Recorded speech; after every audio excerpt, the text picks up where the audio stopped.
Today on the Daily Dose, the Pony Express.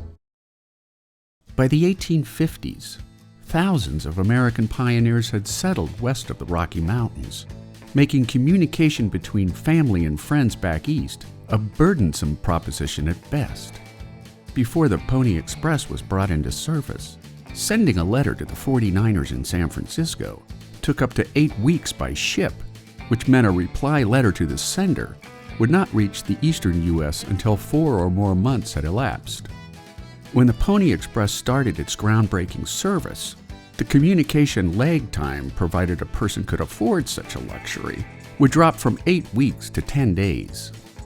It all started on April 3, 1860, when 2 riders simultaneously embarked on a mirror-like mission, one from Sacramento heading east, the other from St. Joseph, Missouri heading west, carrying mail across the dangerous terrain of the American West.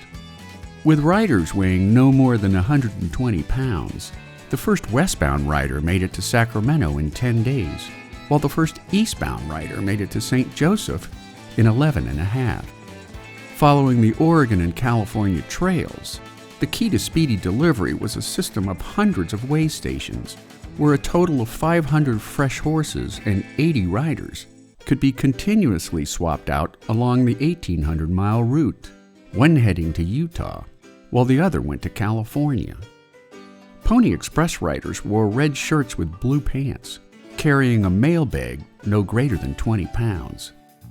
Way stations were placed every 10 to 15 miles for Pony Express riders to mount a fresh horse, while the riders themselves were swapped out every 75 to 100 miles, dependent upon terrain.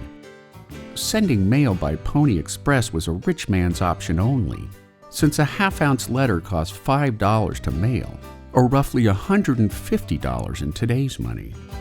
2 months after the Pony Express began, telegraph lines connecting the east and west coasts began to stitch their way across the American landscape.